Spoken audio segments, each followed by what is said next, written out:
hope. Did I do good? Did I figure it out? Did I do a good? Hello?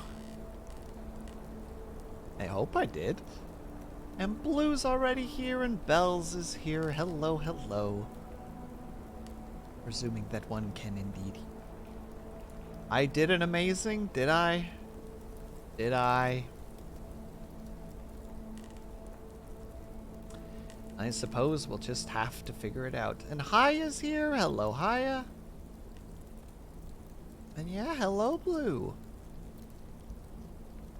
Yeah, we're here. We're queer. We don't want any more bears. As it were.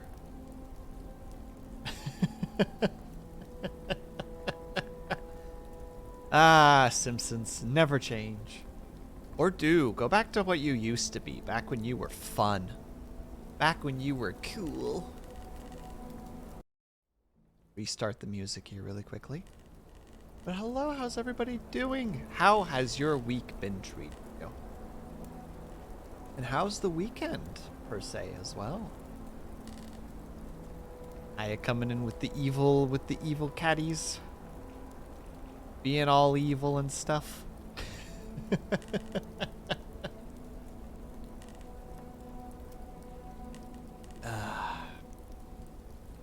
It has been a week.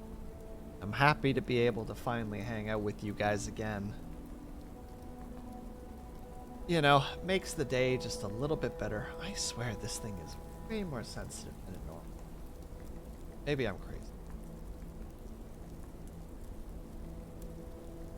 Didn't change nothing.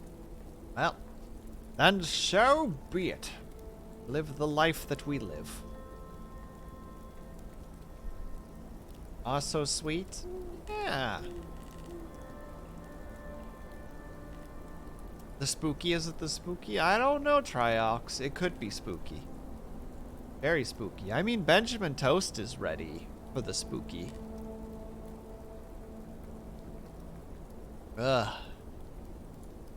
And I've got the sun in my eyes a little bit. Should have closed the curtains a little bit. It'll go away soon, I suppose. Maybe I'll get it in a second if it gets to be too much. That's alright. Regardless, how is everybody doing? I hope that your guys' week was nice and smooth. Buttery smooth, even. But like a low-fat buttery smooth. You know, so that it wasn't too bad for your health. Sun, leave, but hiya! You're a flower-themed AI. You're supposed to love the sun.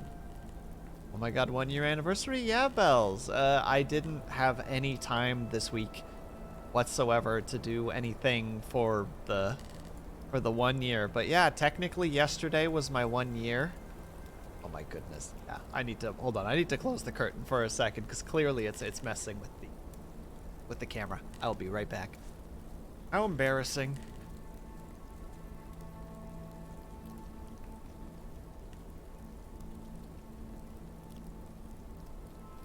There we go. That does a lot better. And the turns aren't as sharp and as smooth. Yeah, it was a freaking year ago, roughly a year ago today, that I started streaming, and I already had an intro and an outro. I spent like a week post a contract job, just like making sure everything was ready, and then was super nervous when I hit start and had no idea what the hell I was doing. And just started playing. Oh, what the heck did I start with? It's oh, it must have been Valheim. But I started with Valheim, and I had like 2 friends watching me play. Pikachu, hello, how are you? Also, hopefully that new redeem went through. Yeah, it did. Okay. I did it like 2 minutes before stream. Which is like, oh lord. You're dyeing your hair. Wait, wait, it's that time of the day that you're dyeing. Do you dye your hair daily? Is that what we're supposed to take away from that, Kaju? Because that's very concerning. I don't think that's good for your brain.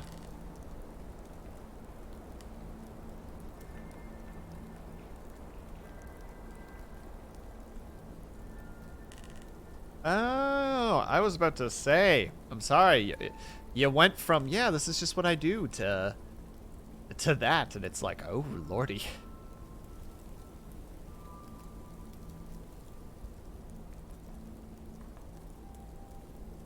Well, what are you dyeing your hair to? What color is it? Hold on, just a couple of things here. We unfortunately don't have too many stories today because I hardly had any time to gather some up. How am I? I'm alright. As I said, it's been a bit of a week, but it's fine. We got through it. You missed it. You posted a picture of when you had blonde hair. Oh. Where do we find that? Is it in your Discord? You want to help last night, but you didn't let me. It was pointless to do so, Kaju. It didn't matter. It wasn't going to happen. I got most of it done today already, so. And besides, we don't talk about work streams. That's not what we're here for. We're here to talk about chat and how people are doing. You know, and how their days have been going and how their weeks have been going. And, you know, we talk about, like, fun little stories and things that we've learned about and just having a good time. And, you know, hopefully somebody at one point notices that the background is different. Bells, you were also blonde once upon a time. Me too. It hasn't changed yet, though. I'm still blonde.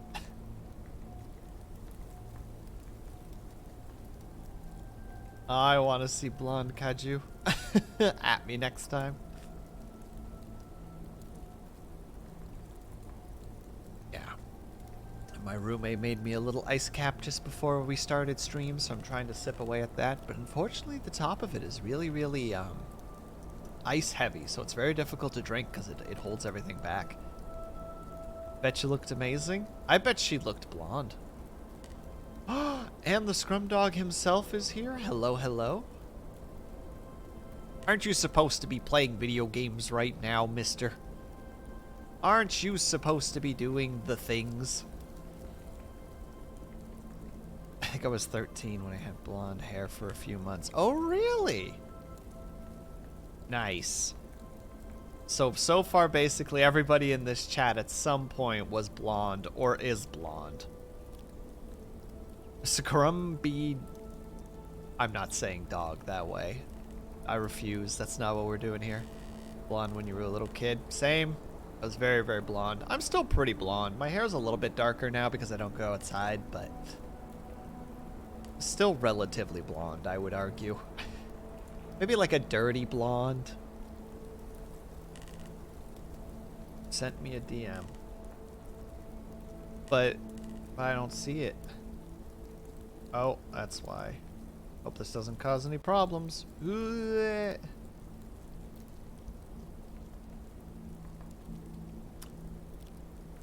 look like an anime character.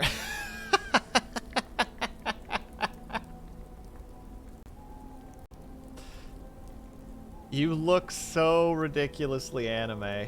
Oh, I went to the wrong one. No, stop. Stop. Oh my freaking. Fine. Discord dead now. Goodbye, Discord. And Yakitori, hello! How are you? I'm doing alright, thank you for asking. Let me know if Forza hurt your connection. You played Forza the other time that I streamed that it didn't cause any problems, so I think it'll be fine. Put your hair like that because I told Rosa that you look like a Yukai from Akayu? I don't know what that is, unfortunately. I don't actually have my hair like that all the time. Yeah, it sounds like it'd be a lot of work to have your hair like that all the time. Volleyball anime. All right. Something, one of the many animes that I clearly have not seen before. Need a sip of water. Ugh. I hurt my throat a little bit yesterday trying to relax. That's very smart. It's just like, yeah, I'm gonna go ahead and partake in relaxing activities and then manage to burn my throat a little bit in the process. Because when you do relaxational activity, if you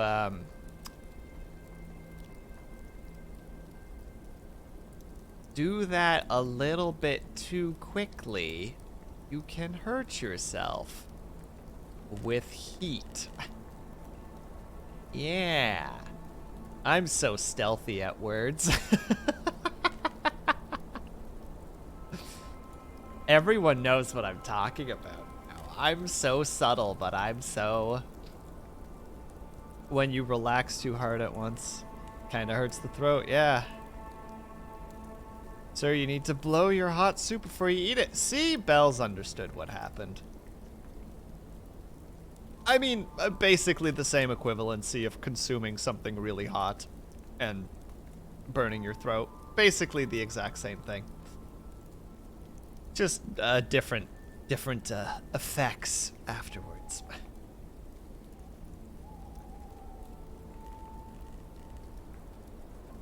Oh, don't get me wrong, Scrum Dog. I'm aware that my wording was flawless.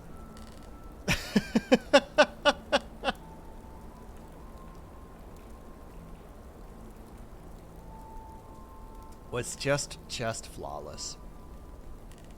Now, out of curiosity, who here has actually read anything from Lovecraft?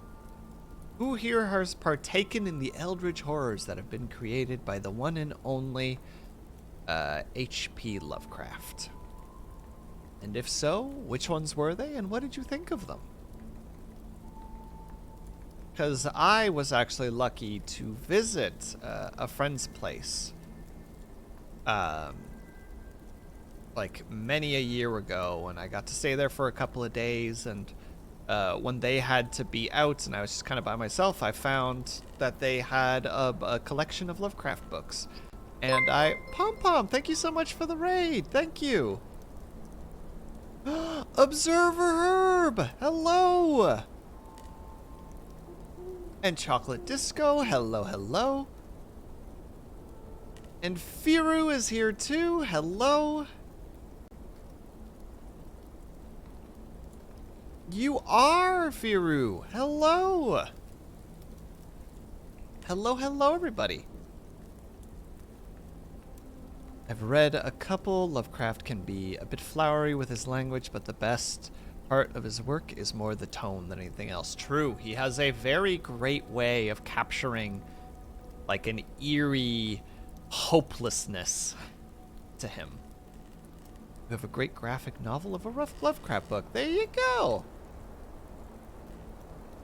And yes, hello Raiders, thank you for stopping by.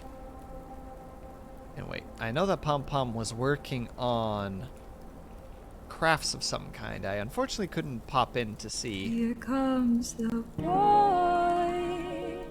Spooky season, here we come. Spooky season. And thank you very much for the sub, Pom-Pom. That's very appreciated. Thank you. And yeah, we're gonna be doing some Lovecraft reading today. As I said earlier, but for those who weren't there, I unfortunately only have two stories at the moment for us because the week did not really allow me to get much time in to do other things. Spoopy note, we can put a spoopy. See if we can get it first try. No. Aha! Got him! Also, I hope the ambience is at a reasonable level. I've been playing around with it a little bit, but it should be okay right now. But yeah, for those who aren't aware, I changed the backgrounds. So as you can see, it's a little more Sleepy Pillow Toast themed. Sounds great? Oh, perfect. I'm glad to hear that, Firu. I'm glad to hear that it's going all right. A stretch? I suppose I could do a stretch. I could use a stretch, I think.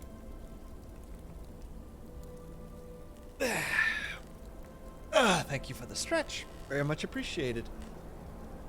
New background is so great. Thank you, Pom Pom. I made it a while ago because I'm like, I'm going to show this off, you know, on the 1 year anniversary. And I'm going to do so many things for the 1 year and da da da da da.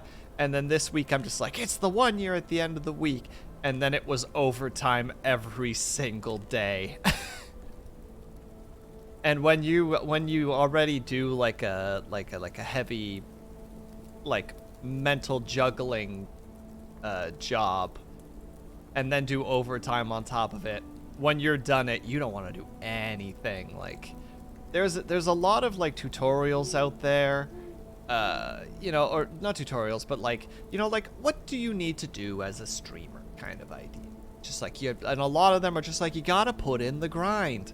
You know, even if you have a job, you gotta put the time in. Doesn't matter if you're tired. And I'm just like, to heck with that. I'm tired. I need to relax if I'm gonna survive this week. And then I don't anyway because I'm too busy already in my head working about what the next day is going to be. Because I can't leave my work at work, unfortunately. Wait, it's your 1 year? Technically it was yesterday, but I could not have streamed yesterday if I had wanted to. But yes, it's technically my 1 year. 1 year ago today, I finished some contract work and then spent a week prepping up to make sure that I had something ready for people, and then just kind of tried to continuously stream ever since. I've missed a couple of days, unfortunately, here and there, either due to sickness or to just the pure fatigue or some, you know, sometimes you have a sad day and you're like, I'm not going to bring positive things to this stream. Let's not do that. But still, I'm happy with what I've done. I look forward to doing more, and I hope to just continue doing this because I do really enjoy hanging out with you guys and chatting and making dumb jokes and coming up with crazy scenarios and playing silly games, etc. And thank you, Firu. I appreciate that. Little Benji looks amazing. Yeah, I'm actually really, really happy with this Benjamin Toast. Hold on, we're gonna zoom in on him a little bit because he deserves some attention because he's probably the best Benjamin I've created so far. So there he is. He's actually based on the enemy from Darkest Dungeon, the first one. There's an opponent called the Cultist Priest. So I took inspiration from that. If you look up Cultist Priest, you'll probably find it on Google pretty quickly. You know, since we're with Lovecraft, like Lovecraft has a lot of like the cult stuff. Unfortunately, none of the stories that I have today are cult related. Spoilers. Apologies for those wicked spoilers. There we go. But, you know, it's still there is a thread amongst some of Lovecraft's work where there is a cult that normally worships some kind of eldritch horror or some sort of scary, you know, like beyond human comprehension, like all-powerful being that could snap us out of existence if it even for a moment registered that we even existed. Which I love stuff like that. I love the concept of like, you know, like in TTRPGs, like I love like god pantheons because I love the concept of like, you know, like the gods playing like a real role in humanity in some way. Like, you know, they send forth like avatars to make sure that that the world is being shaped in the way that they think is correct, and they're going to war with each other from time to time when they can't find agreements with themselves, and there's like other gods forming in the background that are slowly gaining worshippers, and based on like their strength is based on how many, you know, like mana that is produced from like the worshippings and the faith and the sacrifices of their followers. Like I love shit like that. So like when you start getting into like eldritch horror, the idea that like beyond those gods is like an entity that literally could snuff out a universe if it even for just a moment made sense that it existed. Kathy Alex, thank you so much for the follow. That's very appreciated. Thank you. Oh my god, he said it. I know, Firu. I swear a little bit sometimes, and I apologize for that. I've been getting really bad for it like the last couple of months, because like I've been stressing a little bit more, so I swear a little bit more. Because there is a psychological testing that shows that you can, how to say that you actually reduce your stress by swearing. It's just a thing that it is. Swear more. Heck. Dang. Drat. My goodness. By golly.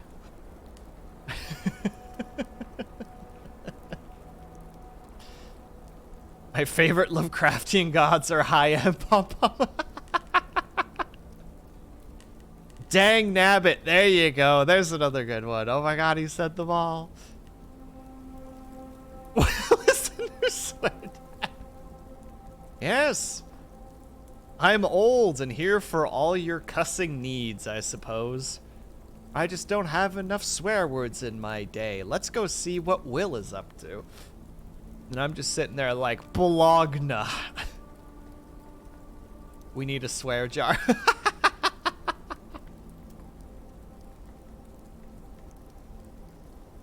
If I ever set up a, one of those little things, you know, where like if you give bits that they fall into a jar, I would probably call it the swear jar. You know, like, oh, you swore, you know? Time to pay, you know, time to pay the piper or whatever. I claim the money of the swear jar. I love that. I just have a jar beside me, and all of a sudden Firu just comes in and is just like, it's quite the full jar you got there, and a hand just creeps up from below and just grabs all the bits and just slowly fades, and it's like, oh no, my jar. It's empty. Oh no, the jar, it's empty. That's the best impersonation of myself.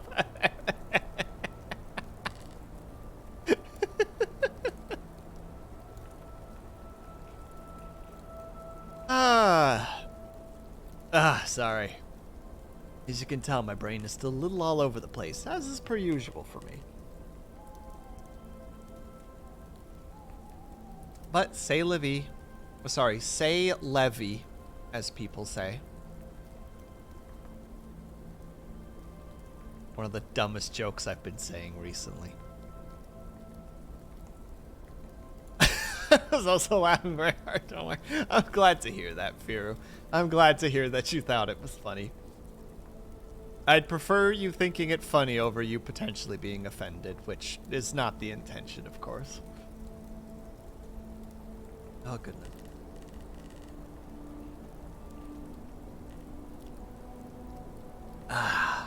Alright. On a side note, Pom-Pom, what were you making today?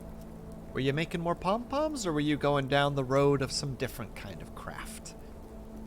What sort of wonderful little accessories were you producing? You were making like legit yarn. That's pretty cool. In Spain, when people say la VBC in Spanish, it's very similar to the phrase how you pronounce a very funny phrase. Ah, I see. But I don't know how to translate properly. Ah, okay. So it's very, very close to something silly, but it's difficult to how to say it, it's difficult to translate because it's very regional specific. I could understand that. There's a really dumb joke, and now I lost the joke.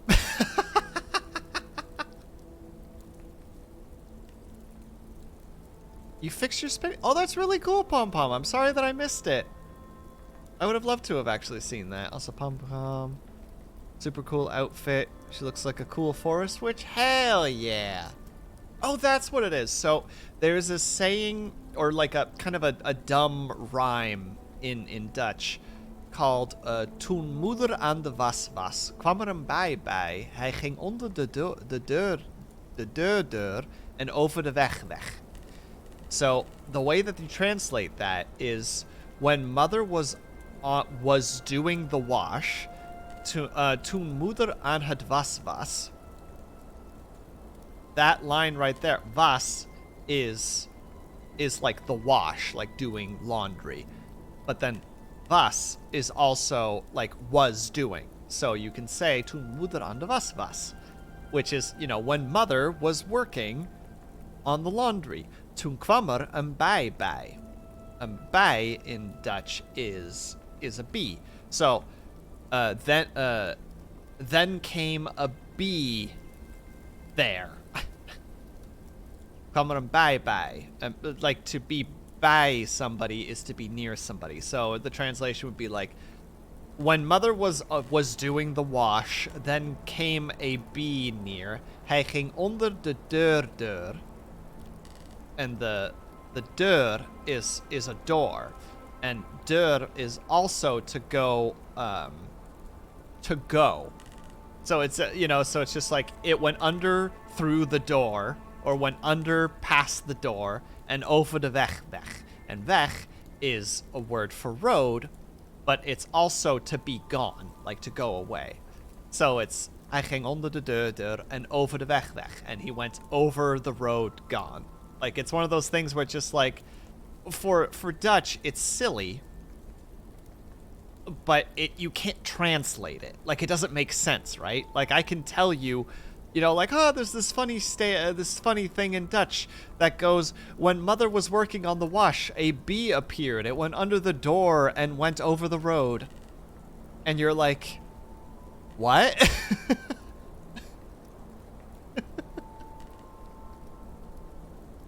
But, when you actually say it in the language, it's toen moeder aan de was was, kwam een bij bij, hij ging onder de deur en over de weg weg.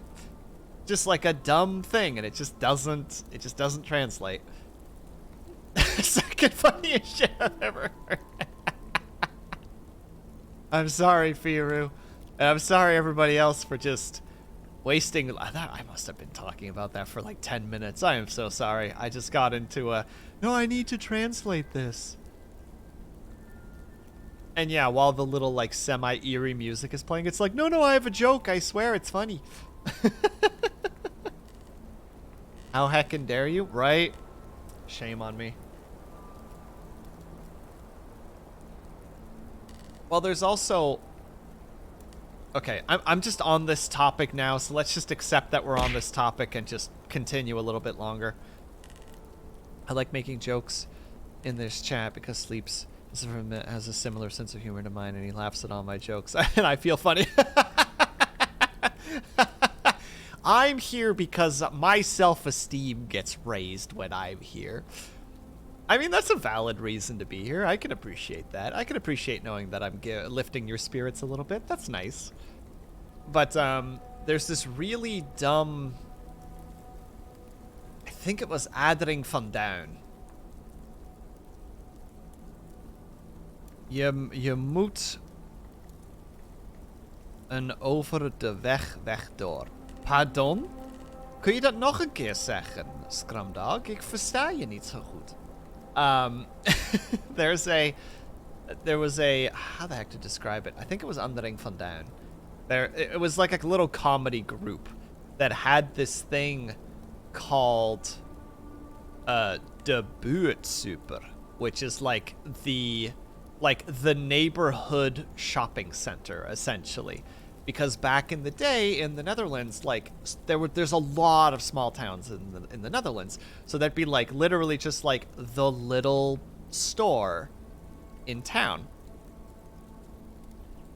Was trying to say that it's your turn to go across the road and away. Ah, je moet nu over de weg door. Ah, I get you now. I get you.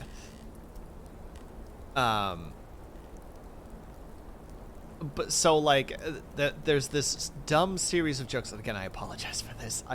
I'm having a moment, an ADHD moment where I just need to get this out of my head before I can continue.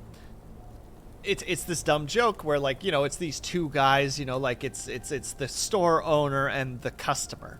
So it's called, like, the little setup is de buurtsuper. So, like, you know, like the local supermarket, and it's, you know, like the joke is always that the supermarket never has anything in it. So the customer always comes in and asks for things, and is like, you know, just like, oh, do you have this? Kazu, hello! Hello. Welcome. You've caught me just as I'm explaining a really pointless thing, so I apologize in advance that you have to deal with this. But, like, it's always that the guy who owns the store has nothing in the store. So, you know, it's always, you know, like a little music was like boop boop boop boop boop boop boop boop de buurtsuper.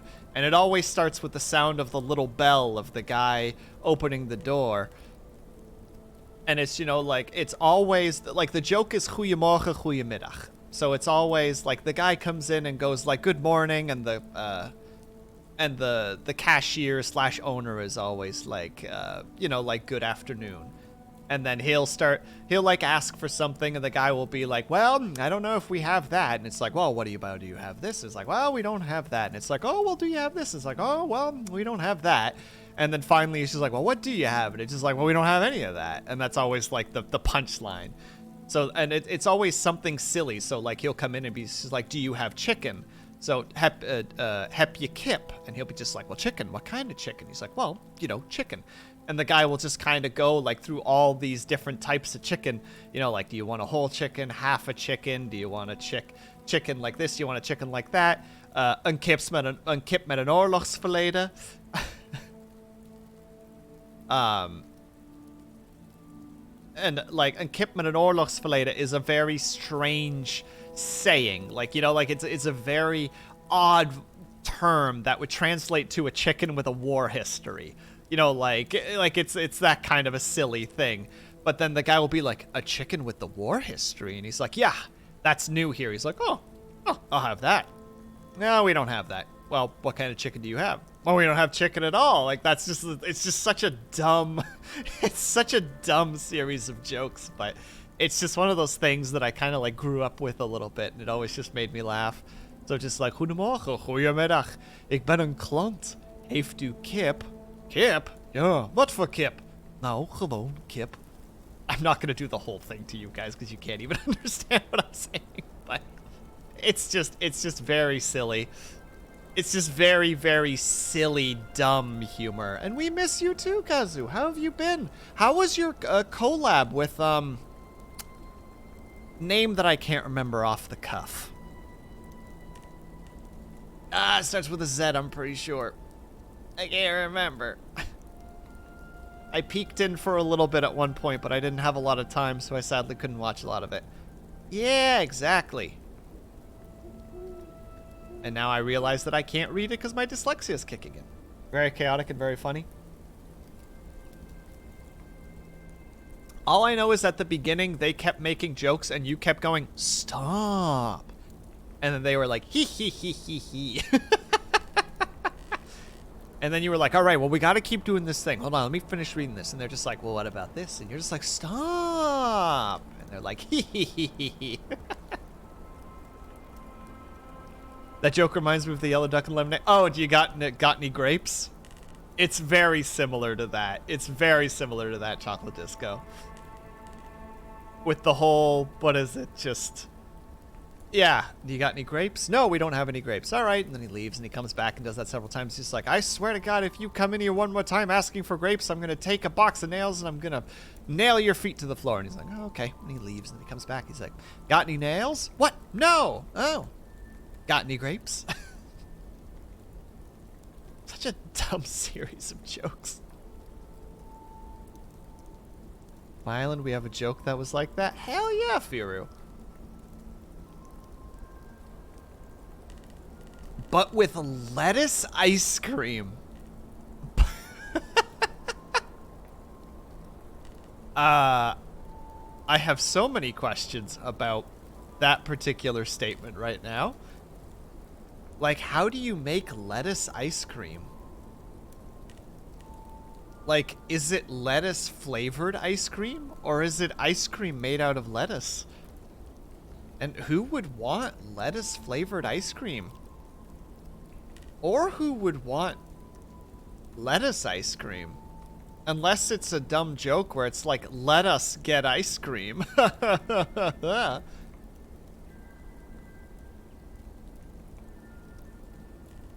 But that's a really dumb joke. Oh, goodness. Maybe the cone of the ice cream is made of lettuce. Oh, shit. Instead of whatever it's made of. I think it's like waffle, I guess, technically. I don't know how this conversation is worded. But I'm sorry to everybody who's just like, fuck is going on in here right now? It's like, I don't know, dude. The joke is like a stupid person goes into a store and asks for lettuce ice cream. Then the cashier doesn't have it, so they went home. 2 days later, the stupid person asks for lettuce ice cream, and it continues for a while. I get you. My dad jokes. I mean, Kazu, were you here for the stupid fake origin of Halloween story? Because that was a frickin' dad joke. My God. And then the cashier gets tired and finds lettuce ice cream. Ah!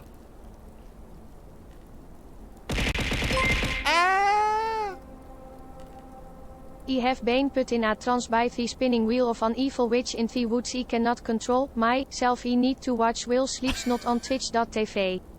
I must click follow. Thank you very much for the bits, Dorn. Also, Mr. Dorn, ruining my day purposefully. The next day, 100 stupids appear at the store, and he goes, I have it. And then all the stupids are like, who? Ew, who would want lettuce ice cream? No! Firu, no! That's how businesses get bankrupt. Yeah, Dorn. You and your silly antics, where I finally made it to 100 followers, and you're just like, tee-hee, button press. And I'm like, no. For so long, I fought against the bots. I was not prepared to take on the Coach Dorn. You gotta go to sleep, but I'm happy that you got to come by. I was very happy that you came by too, Firo. I hope you have a very good night, and thank you very much for stopping by. You have yourself a really good sleep. Thank you again.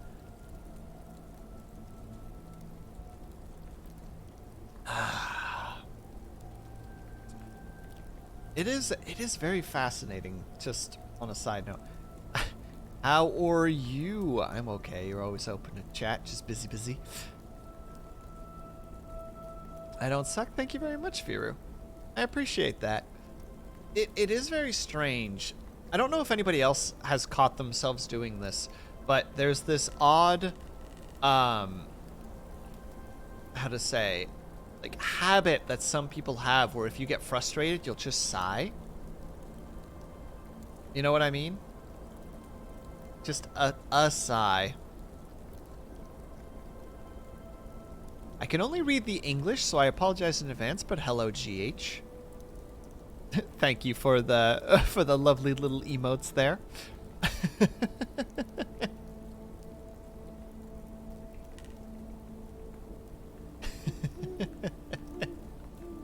But like, I've noticed I've been doing that a little bit this week, where like something's like irritating or like derailing will happen. You know, like something at work will slow down. Oh, Yeah, we got our first spooky noises.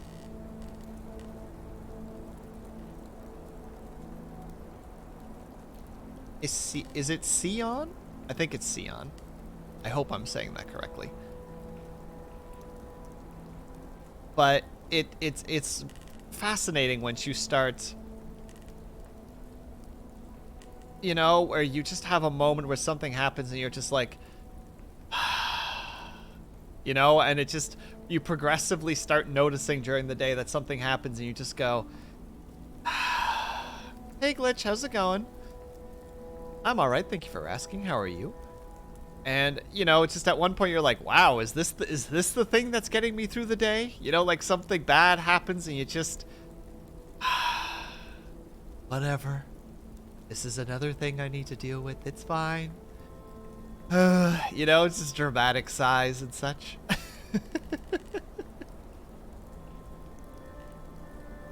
The human mind approaches stress in a very interesting way. Like, everybody just deals with it differently. Some people sigh, some people swear, some people, you know, eat, some people pace, some people tap. I realize that I'm actually a stress, like skin biter or like nail biter. So that's always a good time. You know, I had to finish the art that took a few weeks and you used the wrong colors. Oh no! I'm sorry to hear that, Glitch.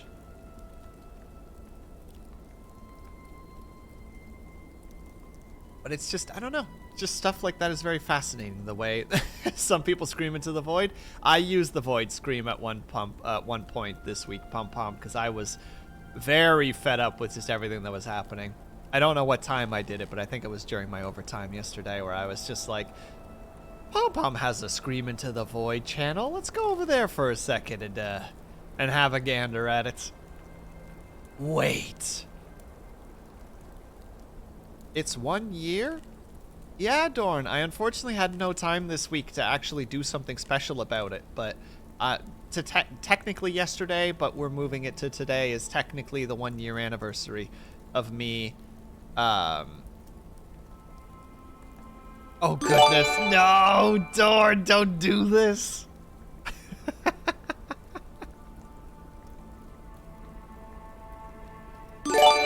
Thank you, Dorn. That's very appreciated. Well, action points. Ranger Rommel, Ed Astra,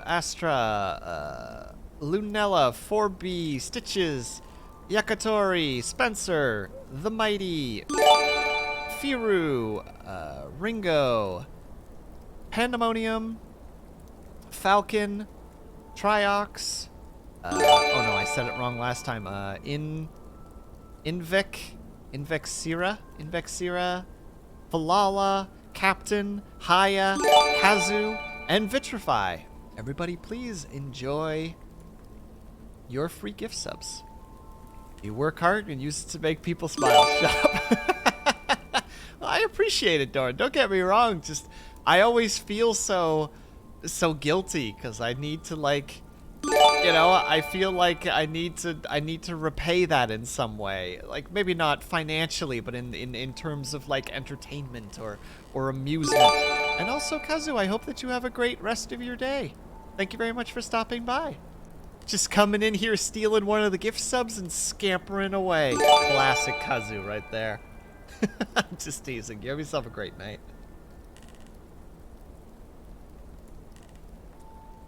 Oh goodness.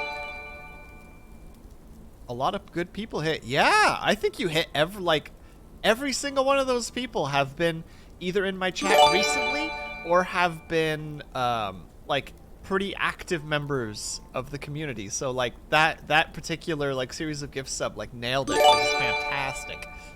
It's always nice when it goes to people that we know, you know. It's always very strange when you do a gift sub to somebody and you know, it goes to like AGZA 5370002 and you're just like, I wonder if that person has ever talked in chat before. And you just do a little sad sigh, because that's how we deal with our stress here.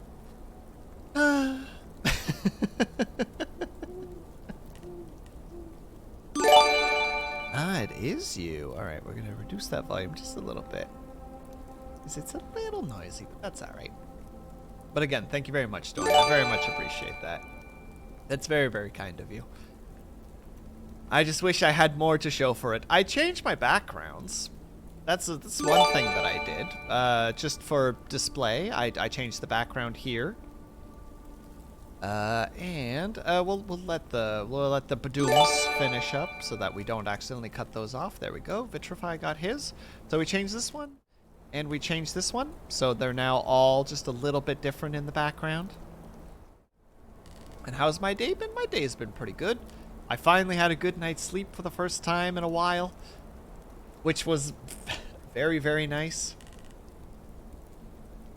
I just live your whole life just saying it is what it is and keep going. I mean, it's not a bad way of doing it, Disco. We have you, Will, and that's enough. Should be more. Should be doing better. Will be better. Determined noises. Just this week did not allow for it. Slept Thursday, which is good. Heck yeah, Glitch. I'm glad to hear it.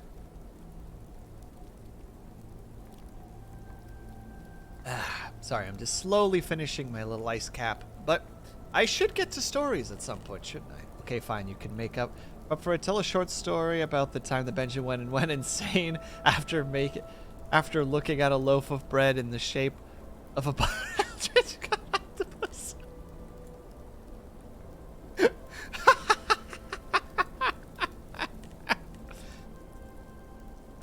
Well, Dorn, have I got a tale to tell you. For there once was a little boy named Benjamin Toast, hanging out with his best bud Will, not long after he was saved from that bed and breakfast that almost was his demise. But, you know, you have to stop sometime. You can't always keep driving. Sometimes you need to find a little place to rest, and unfortunately, we chose the wrong place to rest. You know? We stopped at a little camping area that seemed relatively deserted. We needed to stretch our legs, or our toast legs. You know, sometimes you just need to get out of the car. If you've been driving for long enough, you know that you just need to get up and stretch, you know? Get your muscles moving a little bit. So that's what we did. We stopped at a little campsite. And it was abandoned, so, you know, it seemed like a good place to go about. But it was in the evening, so we already should have known that the fact that all the lights were off should have been a telltale sign that we should not have gone into that place. But we did. And we went. And I'm incapable of speaking about what happened that day, for I too was affected by the sights that we indeed beheld. All I remember is opening up the little wooden gate that led into the sitting area. And something there happened. Who knows what it was? But something in that darkness peered out at us as we peered upon it. And I just remember everything going blank. And when I finally came to, Benji was standing over me with a cloak that he did not have before, chanting in a language that I had never heard. And I said, "Benji, are you okay?" He just simply stared at me with those dark little dots that were his eyes, with a sinister little grin on his face. And he just said, "Never better." Which was weird because Benjamin doesn't talk. And his mouth wasn't moving, but the words definitely escaped him. And I panicked and said, "You know, I think it's time that we leave." And he said no. And he looked at me once more and motioned without his lips moving once. He said, "I think I belong here, Will." And I said, "No, Benjamin." And I grabbed the poor little boy and I dragged him to the car. And behind me, I heard something. I don't know what that something was, but I did not dare look back. I threw Benjamin into that seat. I strapped him down, though he struggled with the seatbelt, for he could not technically use the seatbelt himself because he does not have hands. And I sped away, and he fought and he flailed and he screamed and he flung. He threw the things around that he could. But in the end, we did get away from that place. And the further we got, the more he calmed down. And luckily, he did return to his senses. But every time around that day, that Friday the 13th, he dons his robes once more and finds a little quiet place and mutters to himself incoherently for hours on end. I don't know what he's saying, and I don't want to know. But so far, he hasn't done anything too sinister yet. We have yet to determine what he might be able to do, should he want to. The end.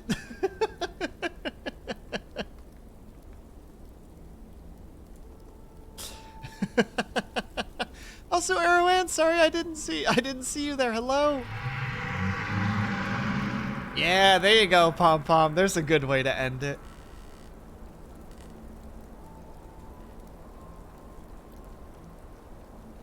I'm not always the best at coming up with stories on the spot, but I think I did relatively semi-okay at least. There was a duck behind you, and Benjamin dragged the water that he drank most, and they drank a little bit. Horror is always so much better. Ooh, spooky note. What can we do? Let's put this one up this time. Put it right there. There we go, like a little badge. I find that when it comes to horror, you should always try to make it, I think the word is ambivalent? Like, don't give it form or shape. Make it hidden. Leave it to the audience to figure out what it might be. Because nothing that you come up with will be scarier than what your audience can come up with. That's how it always feels to me, you know? Like, the moment that you give something a shape. I'm always reminded of Zero Punctuation. I can't remember which game it was. It was one of the Silent Hills. And he talked about how it's just like the game was ruined, that the moment that it turns out that the opponent was just a cult. And he's just like, that ruined everything. Cults are full of humans. Humans are reasonable. They wear underpants. They eat crisp. They get their sleeves caught on doors. And I'm just like, that's actually a fantastic way to look at like ruining horror. You know what I mean? Like, the moment that you humanize something, it you know, there's the whole concept of just like humans are the real monsters. But you know, like, sometimes you want something that's unseen, you know, something that works behind the shadows that you can't truly witness. You might catch a glimpse of it, but it's too beyond your comprehension to actually like take in, etc. You're about to throw hands? I'm sorry to hear that, Chocolate Disco. I've never played the Silent Hill games, so I have no opinions on the games themselves, but I liked the thought process there, nonetheless. About to throw hands to your friend, I mean?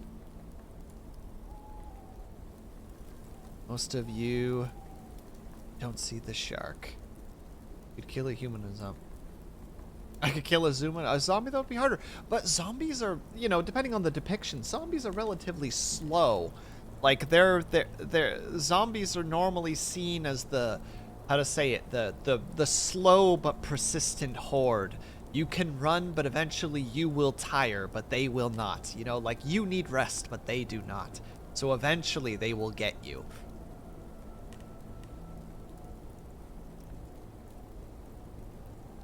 Whereas humans, like you said, have more, or as you hinted at, I suppose, have similar limitations to you. Though humans vary, right? It's fascinating when you look at, like movies like, oh, what is it? I think it's The Thing that I'm thinking of, where, you know, like, ooh, one of us is not who they seem.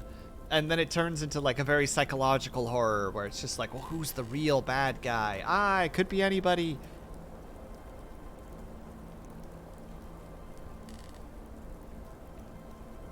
But yeah, I don't know. I love the concept of horror, but I'm really bad at it.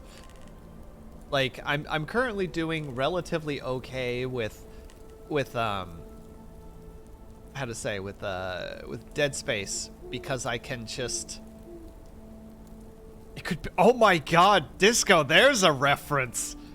It could be in this very room. It could be you. It could be me. It could even be wow, wow, wow. What? It was obvious. He's the red spy. Look, he'll turn red any second now. Any second now. See? Red. No, wait. That's blood. The best horrors to me don't have jump scares. Dorn, I can agree with that. Like, games and shows that don't do the, like, you know, like the jump scary noise thing. I fear no man, but that thing scares me.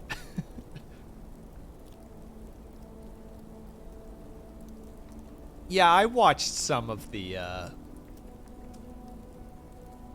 Team Fortress 2 meet the videos back in my day. What of it?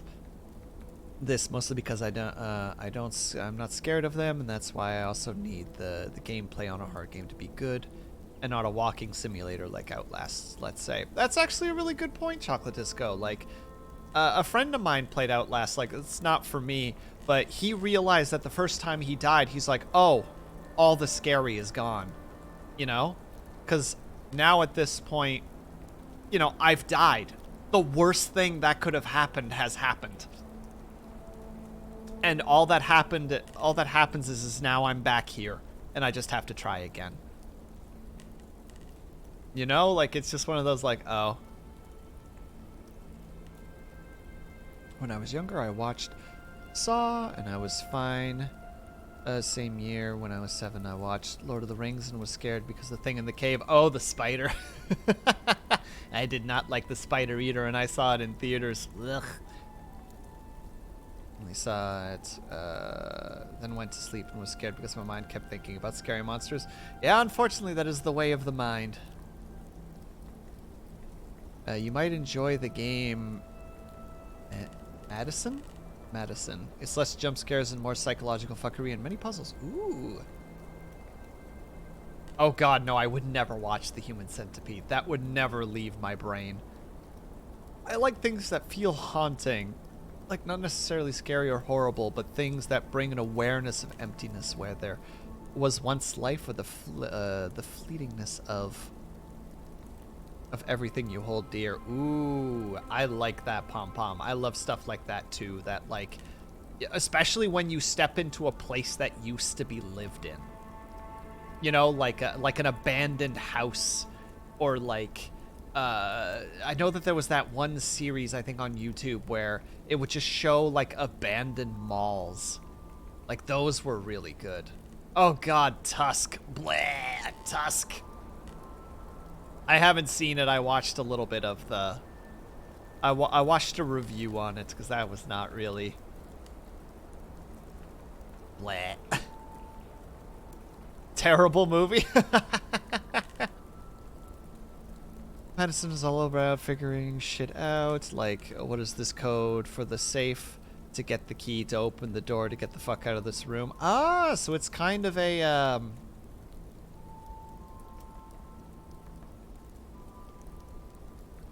so it's kind of like an escape room game, but with, like, creepy elements. Is that what it is, everyone? Oh, and every time that you turn around, the Virgin Mary statue changes positions.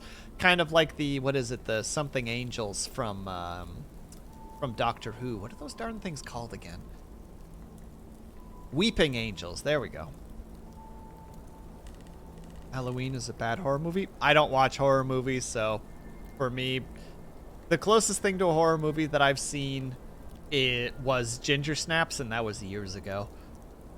Yes. The remnants of a place that was once alive and loved, and it's now quiet and forgotten. Yeah, because it makes you think about, you know, like, mortality and the how to say it, like, how brief we actually exist as, like, people.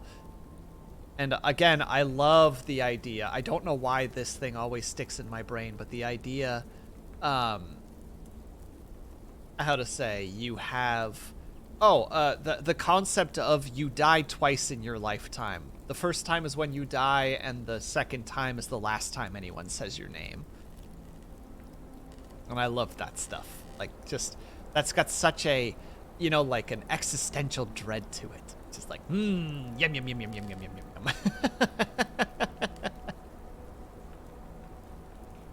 We hated those, so scary. Escape room elements, but ultimately I believe you're trying to figure out a mystery. I haven't played it, just watched a few streams related to your family, and I think the really insane house they left you upon death, I think. Ah, I see. You have to keep taking Polaroid pictures to get clues and see the monster you wouldn't see otherwise so you can get away from it. Oh, that's neat. Trailer for Smile. I think I saw it and it looked kind of... Honestly, I wasn't interested, but I don't like horror movies, so for me it was just like, eh. The house gets progressively worse, creepier, furniture just moves. Hey, I like stuff like that. Also, oh my god, Smile is terrifying. Well, there you go. We have an endorsement from Arrowan in the chat.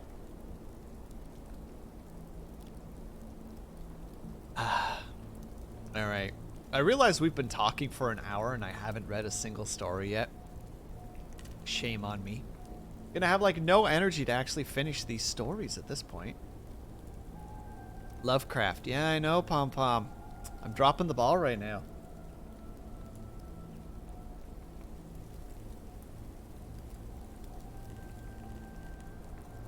Ma is a good film? I think I'm aware of what Ma is, but I also don't watch a lot of stuff.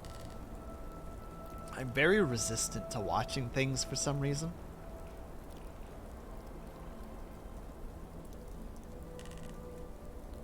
I'm going to tell you right now, Glitch, if it is a horror sort of movie, I haven't watched it.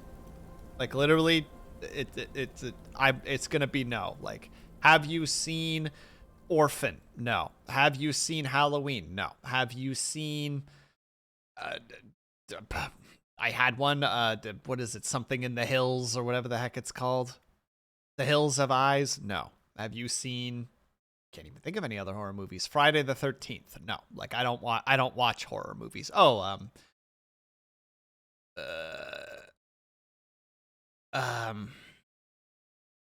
The Conjuring. No, like just it's not something that I watch. Not that I really watch much of anything. Ooh. Thing. Sorry. I've had like no time this week to like actually like process my own thoughts, so I'm just like partly talking to you guys and partly just being like, oh. Just like literally just in the background, there's like background processing. All right. Oh no. We've been talking so much that the ambience is gone. Let's get that ambience back up and running.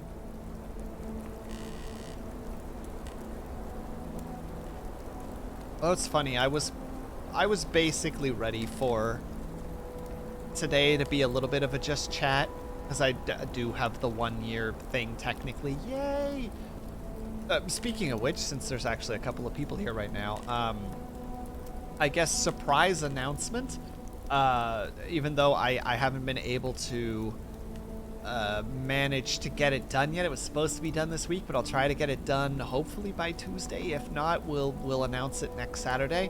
But I am working on actually setting up a Discord because, you know, it's the thing that you're supposed to do apparently. So that's something I'm gonna try and do to the best of my abilities. I just need to work on a bunch of stuff related. But if you like horror movies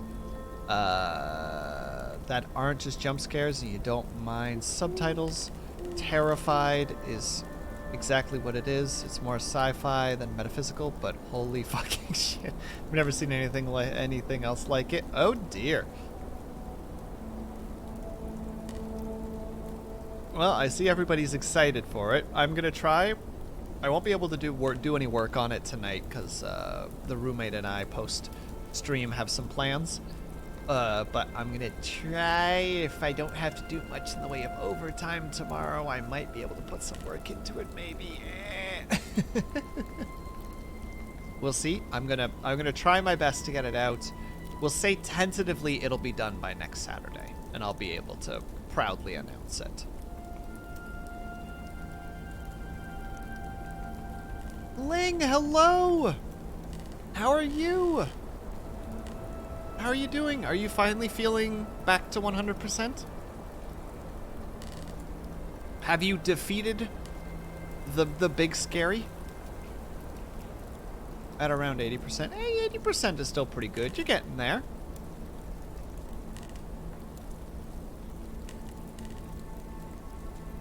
There we go. Finally finished the ice cap. Only took an hour. The snot is still a thing. None of us will rush you, at least they don't deserve your OT for reasons you already know. It's the life I live, unfortunately, Erwan. I won't go into the business practices of the industry that I'm in, but it's partly because we lost Monday because it was Canadian Thanksgiving. And because of that, not everything was done. So I was actually going to do work on Monday because I don't celebrate Thanksgiving.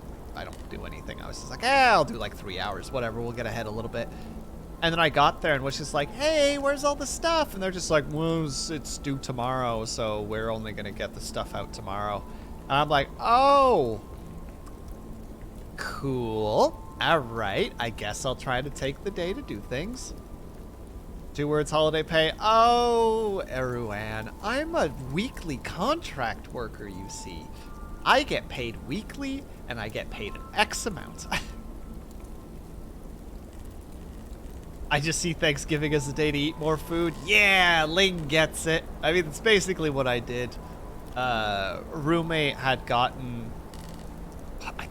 It's called a, quote, pantry-sized M&M's container. And I was just like, oh, heck yes. So I'm just like, hey, what's the rules on this bad boy? And it's just like, yeah, just leave a little for me. And I'm like, okay.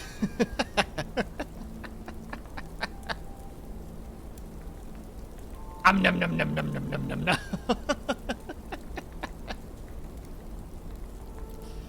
And then afterwards was like, oh, why did I do that to myself?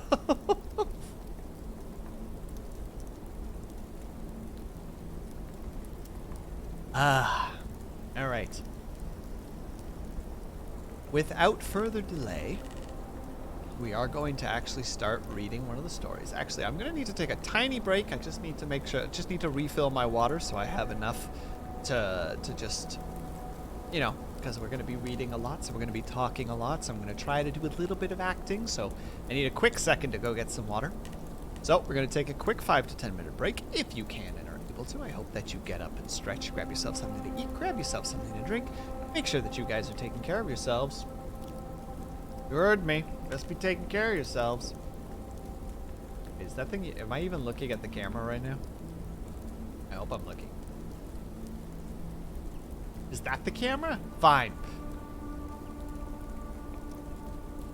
But I will be back in 5 to 10 minutes. You guys take care of yourselves. I will see you guys in a hot second. Uno secondo. Where's my BRB screen? There it is.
And we're back.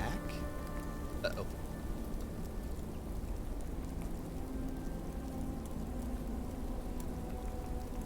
Ooh. Blech. Hold on, I gotta catch up to chat now. What do we got here? Story time. Won't be able to stay long. Oh no, Erwin! But you get a little bit of time to yourself. That's good.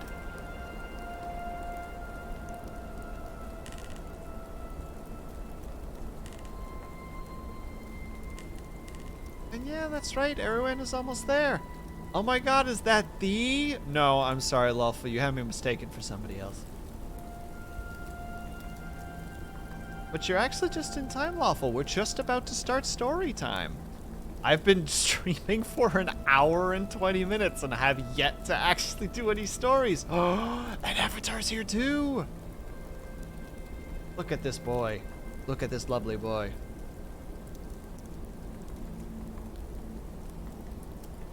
And Falala's here too. Look at this.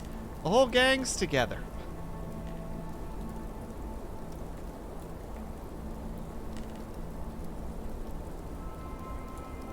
That's what's causing. What to say is this notification. Yeah! Frickin' Falala and Avatar were doing a stream yesterday, and it was very fun to watch. Another spooky note. You got it, Falala. We can add another spooky. That one over there. Another badge. Now we've got one over the... a little bit above the heart and another one over the lung. Perfect. Flawless. Followed back. Same emotes. Yeah!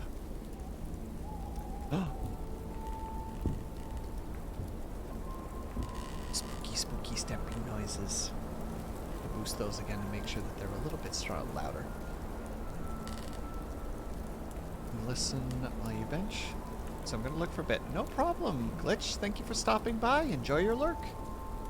So embarrassing, but it was fun. What do you mean, Falala? You kicked ass. You kicked ass and took names and had a lot of funny times. I love the great little moments with you and Avatar where Avatar is definitely like being like, yeah, I'm going to approach this from a game attitude. And Flawless like, I'm taking this purely emotionally. Ah!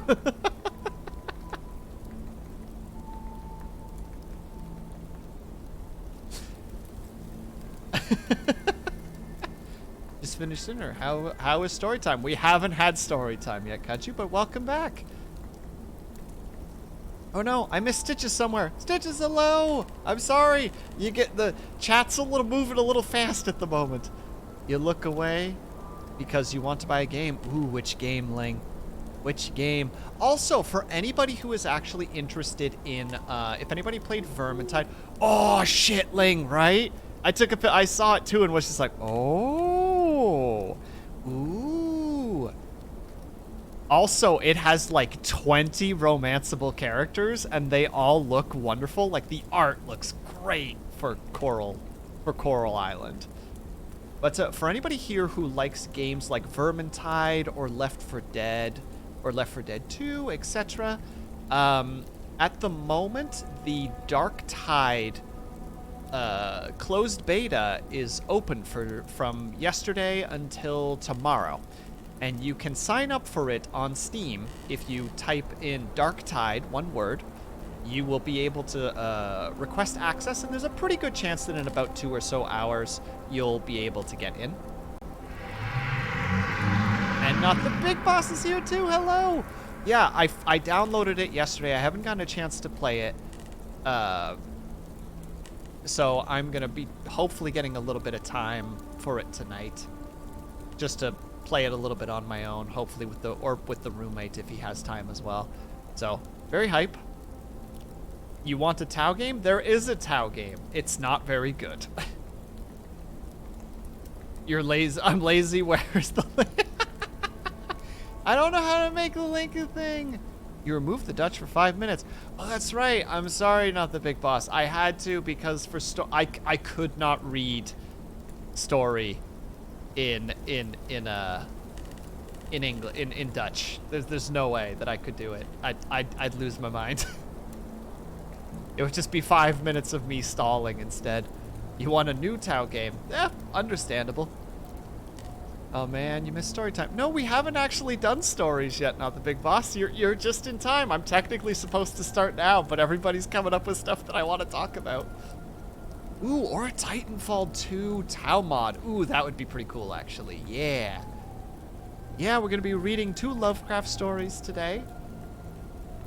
I'll toss them in the chat. Unfortunately, one of them I didn't get a chance to practice.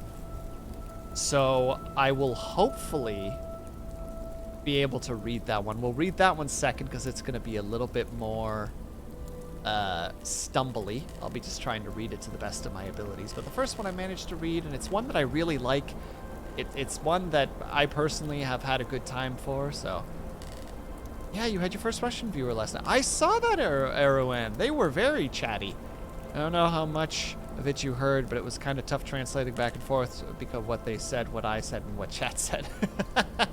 Yeah, I could hear you being just like, yeah, it's really nice to see, you know, so-and-so. And then, like, Russian, you know, like, chiki-briki. Blah, blah, blah, blah, blah, blah, blah, blah. Don't know a single word of Russian. Da. Vodka. Suka. I know all the internet gamer words. That's about all I got. Willow, hello! Actually, wait. Willow, you are, you can speak the Russian language if I recall correctly, yes? The naughty words, yeah, right? I know cheeky-breaky, you know. The such. Well, Willow, Erwan over there actually can also speak the same language, so you should give her a follow if you can. You should, because she's pretty cool.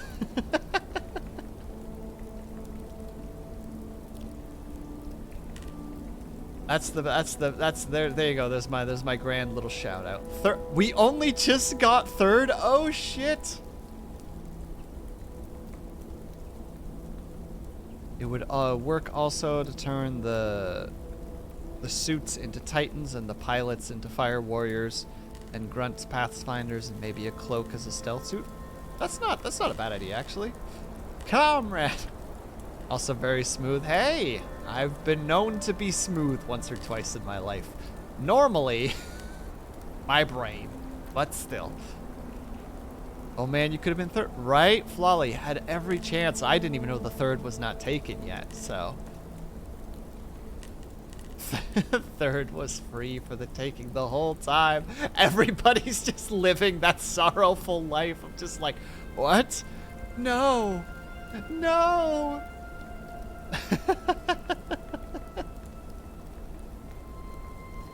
Check the 2nd, but didn't think to check the 3rd. Yep. C'est la vie.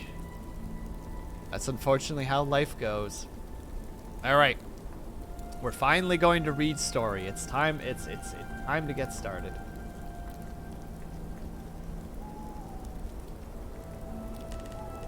Aw shucks, you missed out on 3rd. It must be such a shame for you, Bells. Story. Willow coming in with the stinky note. Put it on my hair if it works. No. Come on. I believe in you. Come on. Do I need to do it from that angle? There we go. Ugh, excuse me.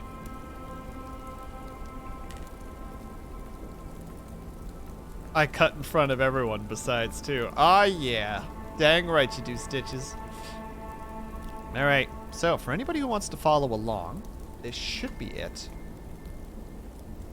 In case you would like to come along. Also, we need to do one thing. This might be a little bit loud, so I apologize in advance, but we need to get this word remembered because I'm really bad at this word. Alright, noise coming in 3, 2, 1. Sepulcher. Sepulcher. Sepulcher. Sepulcher. Sepulcher. Sepulcher. So for future reference, if I get onto that word and you guys are like, just say the word, I'll be like, sepulcher. Sepulcher. It's essentially a tomb. It's another word for tomb. So I might just use the term tomb instead if I start fumbling.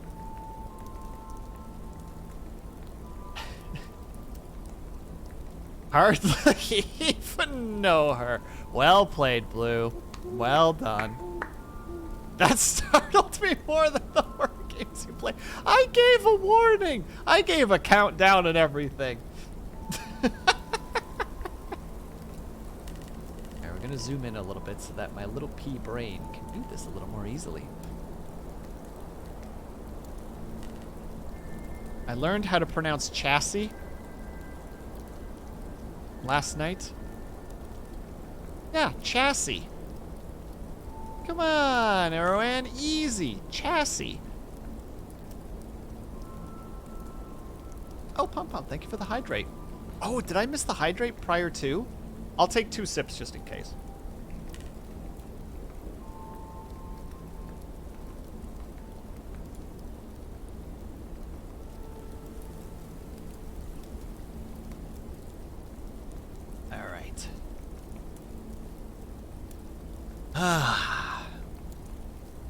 Ooh, we're going ASMR on this one. Let's go.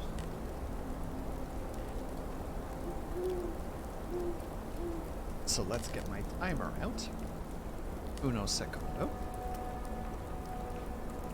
You've never said it out loud, so my immigrant brain is just like, Cassis. I only learned, hold on, we're actually going to start this. There we go. I only learned about chassis because at one point in school, I worked on for a major project for our class. We worked on trying to make a solar car. So I had to learn about the chassis because we needed to understand how to build said chassis. Now, we didn't get very far with it, but I was part of the group that did the logistical information. So we ended up, you know, figuring out roughly how much the car weighed, what kind of energy we could come up with. We calculated the distance that we had to travel and what would be the most optimal times to do so. It was actually very interesting. It took us quite a while to do, but it was very unique. So that's the only reason that I know anything about the word chassis, because I had to work with them. That, and you know, once I started diving down more the World War II history stuff, you know, you start learning, you know, like, oh, like this tank was built on the chassis of this other tank, and then it was just improved in this particular way. Thank you, good sir, for the ASMR. Or thank you for the ASMR, good sir. No problem, Blue. I'm sorry that I can't be as good as somebody else when it comes to ASMR, but I try my best. I don't know why I tease you about this so much. I'm sorry. That's not very nice of me. But yeah, so like I totally understand that, Erwin, why you wouldn't know how to say chassis, because it is I remember the first time that I ever said it, I called it chassis. You know, because of the S at the end. So I'm just like, yeah, chassis, that makes sense. Ooh, pillow. Very understandable, though. I am aware of that glitch, yeah. The one comedian tries to say it and he can't say purple burglar alarm. Yes, Germans upgrade the transmission of the Ferdinand.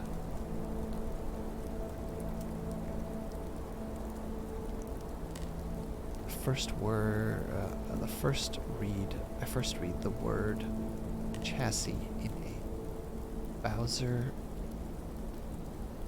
side Lego race game, or browser side Lego race game. Really? Of course you said chassis. Yeah, chassis. Because it's one of those words that just, you look at it and it's not what you think it is. It's very strange that they do that to people. I think in some cases, I think language is just designed to torture people with certain words, you know? Like chassis or chassis. Yeah, chassis is a great example of that. We're just like, well, what's the other S for? It's like, no, that's just what it's there for. You know, just the, I don't remember the word for the history of, you know, language and how it works, but like, you know, that stuff always ends up changing shenanigans into different ways.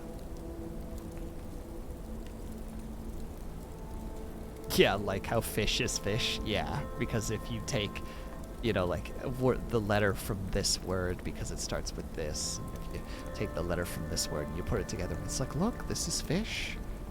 It's not fish, but it's fish. If you know, use the correct things from the right spots, it's just like, well, what are you gonna tell me, that I'm wrong? Why is this word pronounced like this then? Heck you. And then your English teacher hits you with a ruler for being a smartass. Chassis is apparently just straight out French. Did you know that the French don't have a word for entrepreneur?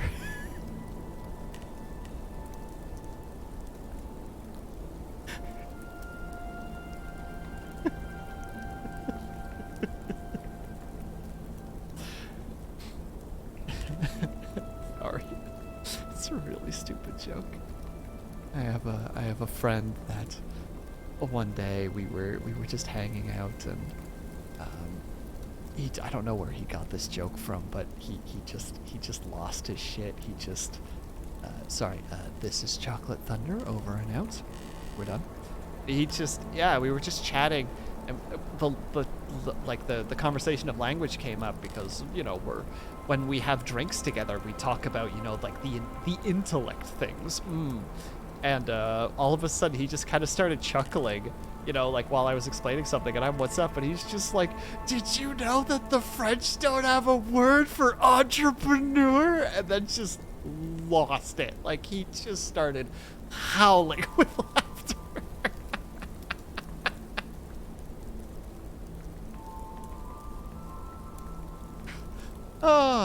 I'll never forget, because it was just, I was just so taken aback. Hey, Sirius. How are you?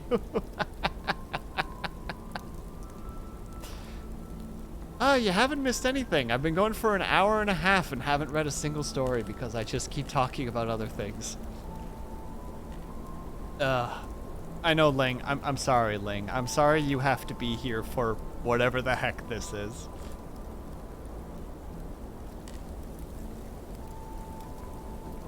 But how's it going, Syrinx? How's your weekend been treating you? You almost failed French in high school. I actually did relatively okay at French. I was good at French when it came to the assignments because I'm good at pattern recognition. I'm terrible at speaking French. I can only say je ne parle pas français.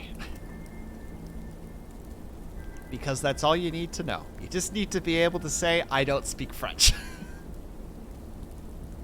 Je ne parle pas français. Well, I also know, bonjour, comment ça va? Ça va bien, merci. Yes, Glitch, that's what the stupid joke is. That's why he was howling about it, because it's such a dumb joke. That's all you can say in French too? Hell yeah, Erwin. You can't see it, but I'm fist bumping you right now. Pow!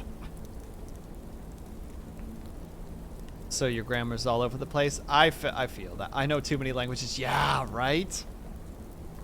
I got in trouble once in high school because I put a comma in between the 1,000 number and like the 100 number.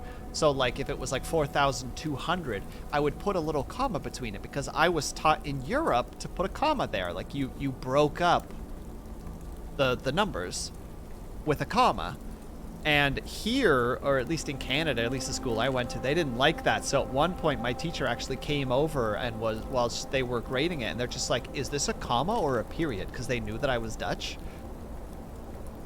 And I'm just like, it's a comma. And they're just like, okay, well, don't do that anymore because we don't do that. Or because it's very confusing. And I'm like, oh, okay. You learn Chinese and English at the same time.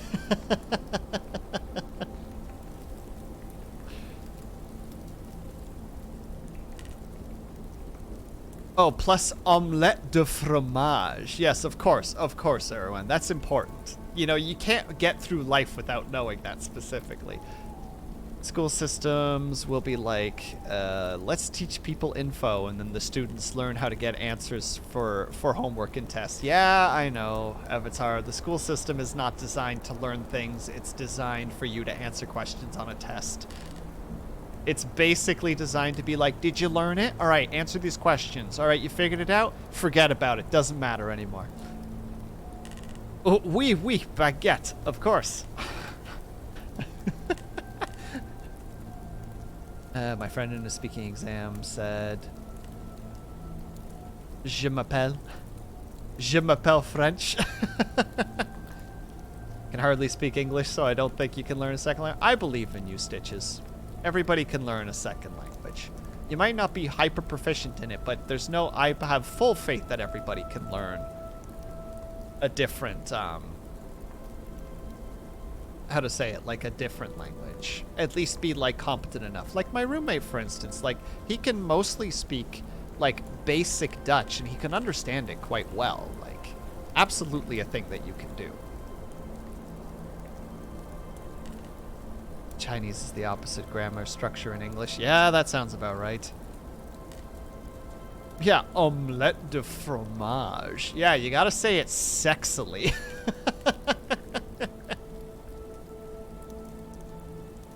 Avatar, I don't even know. C'est n'est pas un meme. Did I nail it? Did I absolutely crush it? I think I crushed it. Spoopy note. We're just gonna be covered in spoopy notes before we're even ready to begin. Let's get this on the hair. Close enough. The only other thing that I know of French apart from omelette is je ne sais pas. Si pas. I'm not even sure how you would say that. I unfortunately don't know the French. I just know je ne parle pas français. That's all I got. That's the only thing we're going to be getting out of me. I'm not smart enough for anything else. It means I don't know. Fair. I'm just going to respond to anything French with je ne parle pas français. It was actually interesting. Sorry to go off on a tangent again, because that seems to be the going rate right now. But once upon a time, I actually dated somebody that had, or that knew French, but she knew like Quebecian French, not like France French, which does have some differences to it. And there was an interesting time where her and I were invited to go to like a wedding after party, and we went. And I think it was the bride's family was from France. And when we got there, you know, my sister was all like, "Oh my God, you should go and talk to them because you're French and they're French." Blah, blah, blah, blah. And then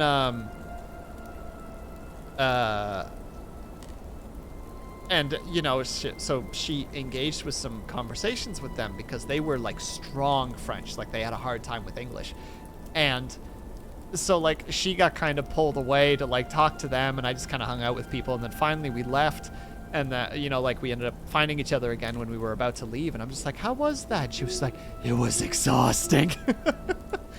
I had to think about everything I said, and like she went to French immersion, so like she knew a lot of at least like Quebecian French. But there is still a difference. There's a lot of African that speak French. I believe it's in North and Mid Africa. There's a lot of French. Dutch is in the southern, like South Africa speaks Afrikaans, which is like Dutch mixed with like the local dialects that were mixed together when the Dutch first settled in the southern part of Africa. So it's actually fascinating because there's in Oh my god, I'm never gonna get to these stories, am I? In Metal Gear Solid 5, you actually go to South Africa, and some of the enemies there, or the soldiers there rather, speak Afrikaans, and it's really fascinating when you're capable of, you know, knowing the language of Dutch, because you can actually pull a lot of stuff out of what they're saying. Like, it's very, how to say it, it's listening to a dialect essentially, but like you can understand it. It was fascinating to have that moment of just like, wait, why can I understand them?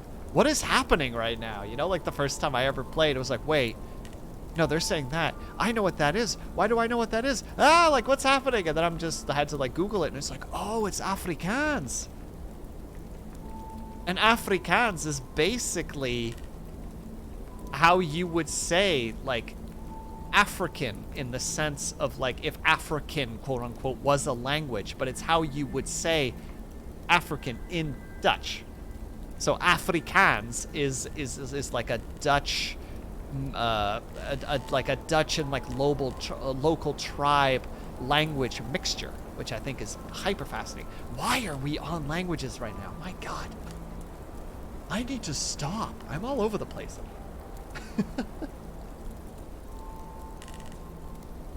Morocco is French, you believe? I mean, that's probably true. During, you know, pre-World War II, like, there were a lot of different colonies there, like Belgium and France and England and the Dutch and Italy. Like, we all had our fingers in Africa somewhere. For better or for worse. Usually for worse. Probably not great. Not the best. You know.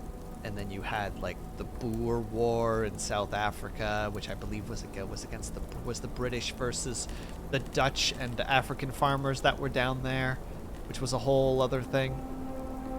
I actually watched this one guy on YouTube where he literally points out the weird things about every language. Interesting.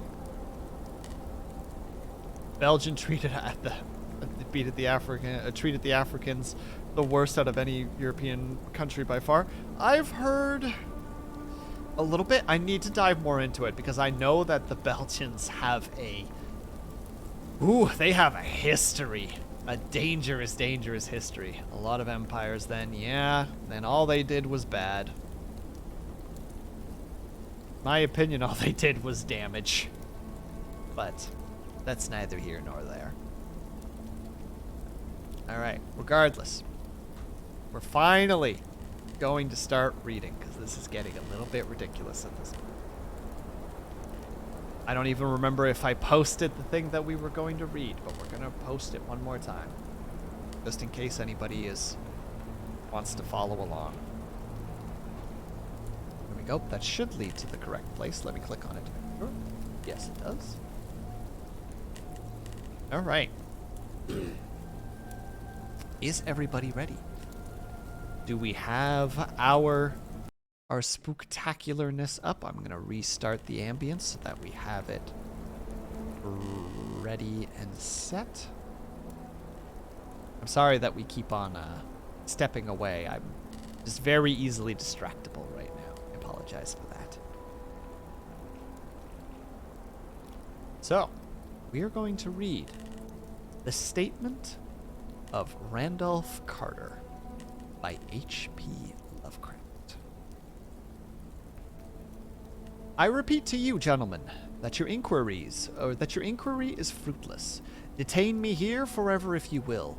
Confine or execute me if you must have a victim to perpetuate the illusion you call justice. But I can say no more than I have said already. Everything that I can remember, I have told with perfect candor. Nothing has been distorted or concealed, and if anything remains vague, it is only because the dark cloud which has come over my mind, that cloud and the nebulous nature of the horrors which brought it upon me.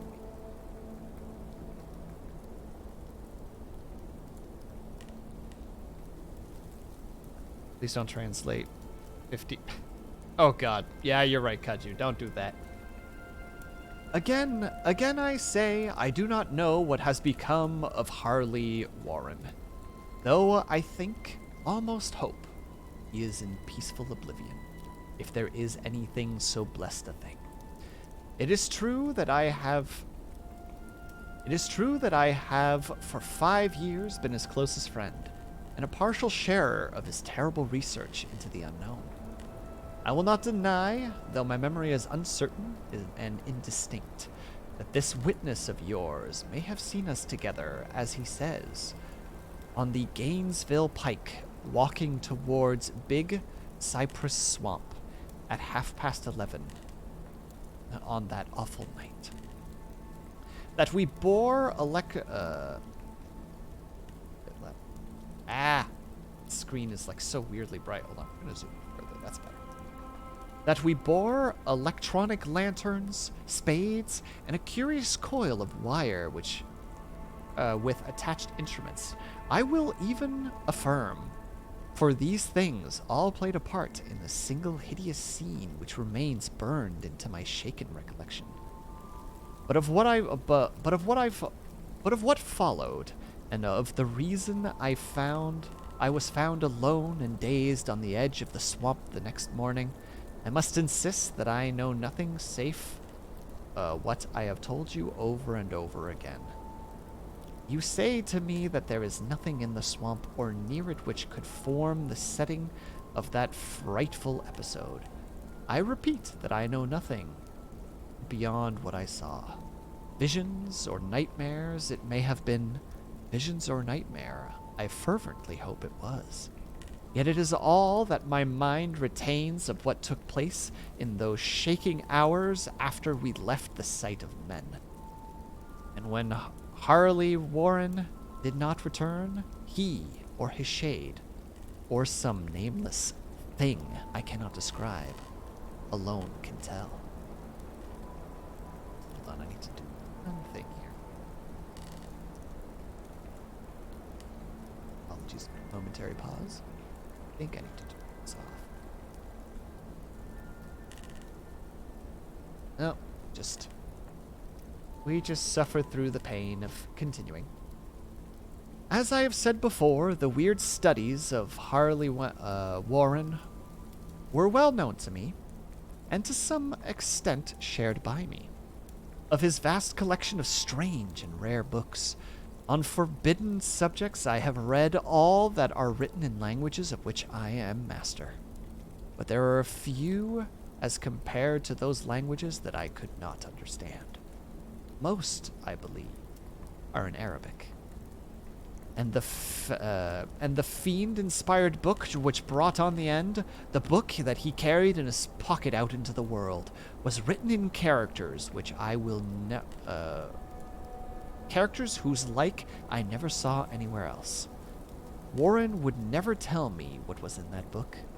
As to the nature of our studies, must I say again that I no longer retain full comprehension?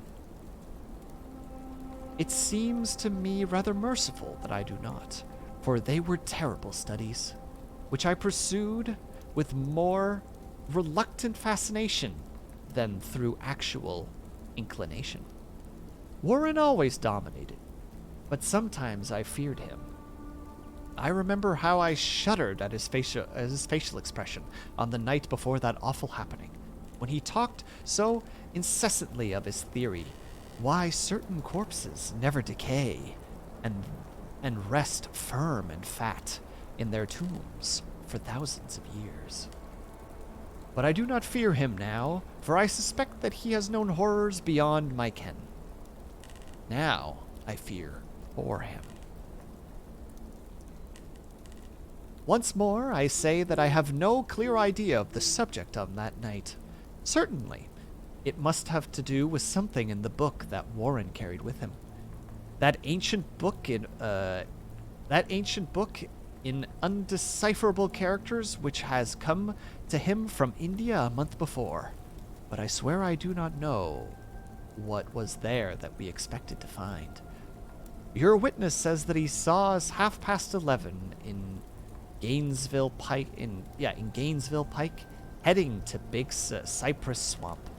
This is probably true, but I have no distinct memory of it. The picture seared into my soul is of one scene only, and the hour must have been long after midnight, for the waning crescent moon was high in the vaporous heavens.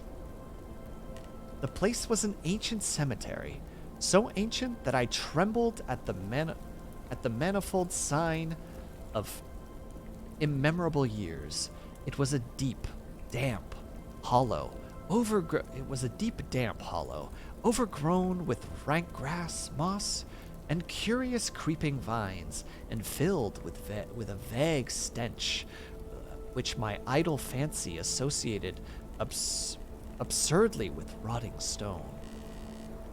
On every hand were the signs of neglect and decrepitude, and I seemed haunted by the notion that Warren and I were the first living creatures to invade a lethal silence of centuries. Over the valleys rimmed a waning crescent moon, peering through the noisome vapors that seemed to emanate from the unheard of catacombs, and by a feeble,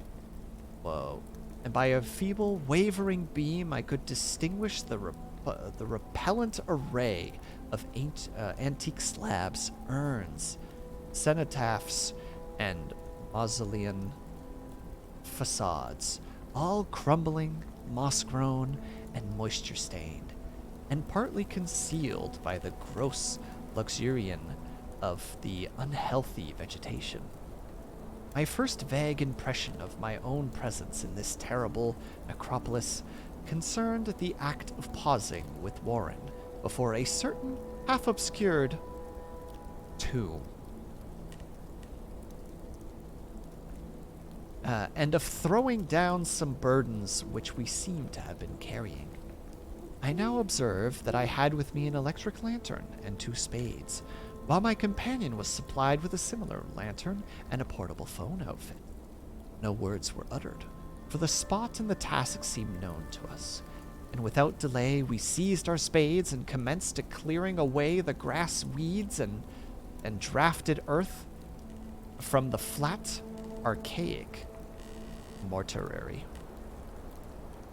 After uncovering the entire surface, which consists of 3 immense granite slabs, we stepped away for some distance to survey the scene, and Warren appeared to be making some mental calculations. When he returned to the tomb and used his spade as a lever, sought to pry open the slab laying nearest to the stony ruin, which may have been a monument in its day.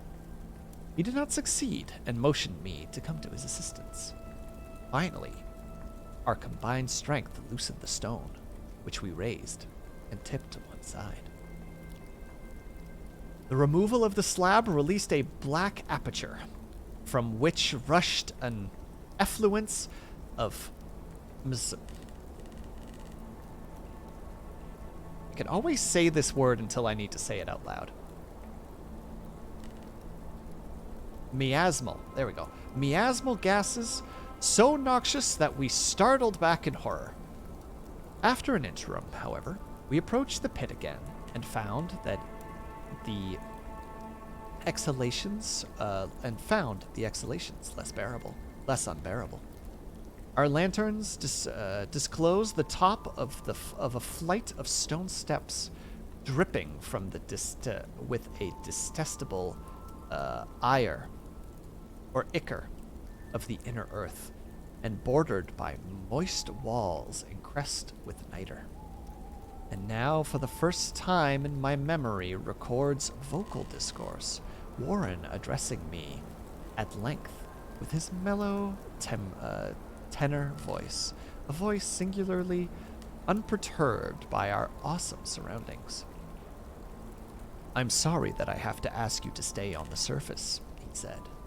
"It would be a crime to let anyone with your frail nerves go down there. You cannot imagine Even from what you have read and from what I've told you, the things that I shall have to come see, or that I have to see and do, it's fiendish work, Carter, and I doubt any man without ironclad sensibilities would ever see it through and come back up alive and sane. I do not wish to offend you, and heaven knows I'd be glad enough to have you with me, but the responsibility is in a certain sense mine, and I wouldn't drag a bundle of nerves like you down to a possible death or madness. I tell you, you cannot imagine what the thing is really like. But I promise to keep you informed through the telephone of every move. You'll see I've enough wire here to reach the center of the earth and back. I can still hear, in memory, those coolly spoken words. I could still remember my reminiscence. I seemed desperately anxious to accompany my friend into those tomb depths, yet he proved inflexibly abhorrent.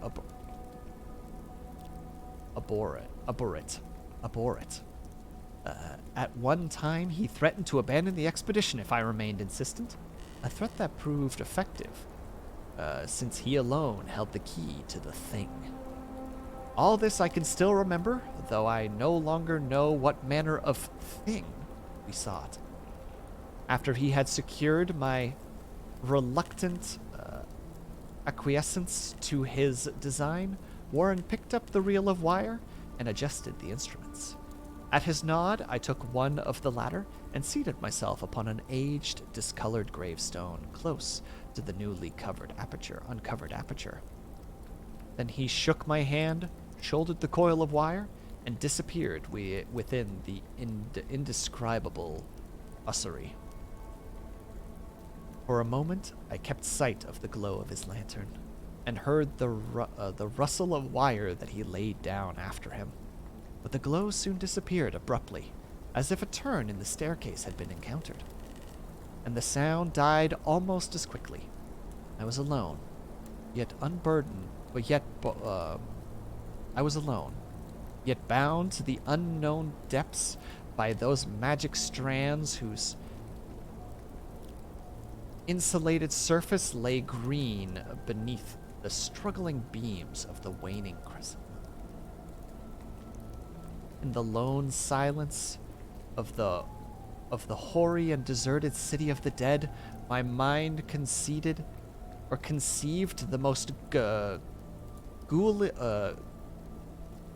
ghastly phantoms and illusions. The grotesque shrines and monoliths seemed to assume hideous personalities, a half-sentience.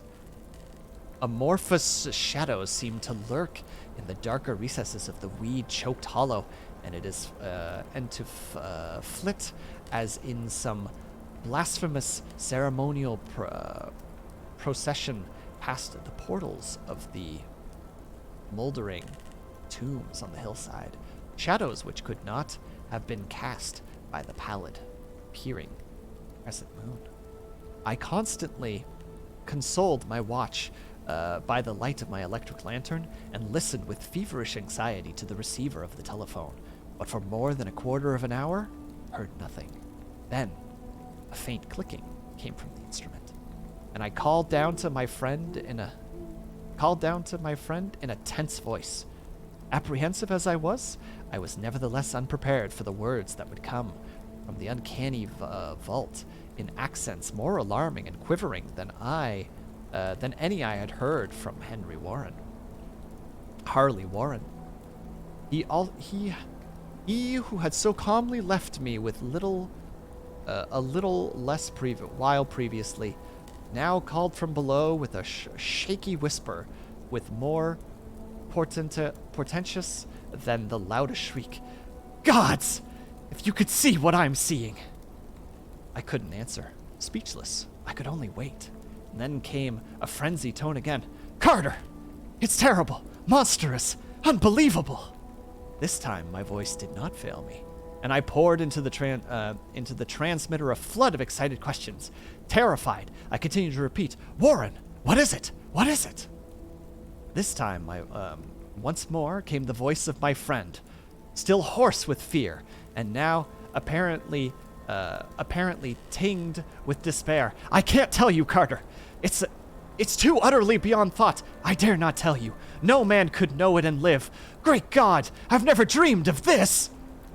Slightly stillness again, save for my now coherent torrent of shuddering inquiries. Then the voice of Warren in a pitch wilder constration. "Carter, for the love of God, put the slab back and get out of here if you can. Quick! Leave everything else and make for outside. It's your only chance. Do as I say, and do not question me to explain." I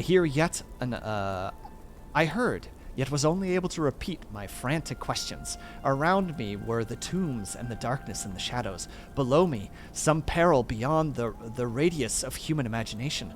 But my friend was in greater danger than I, and through my fears, I felt a vague resentment that he should deem me capable of deserting him under such circumstances. More clicking, and after a pause, a pitiful cry from Warren. "Beat it! For God's sakes, put back the slabs and beat it, Carter!" Something in the boyish slang of my evidently shaken companion unleashed my faculties. I formed and shouted a resolve. "Warren! Brace up! I'm coming down!" But at this offer, the tone of my auditory changed to a scream of utter despair. "Don't! You don't understand! It's too late, and it's my fault! Put back the slab and run! There's nothing else you or anyone can do!" The tone changed again, this time acquiring a softer quality, as of hopeless resignment. Yet it remained tense through anxiety for me. "Quick! Before it's too late!" I tried not to heed him, to try to break through the paralysis which held me, and fulfilled my vow to rush down to his aid. But his next whisper found me still held invert to the chains of the stark terror. "Carter, hurry! It's no use. You must go.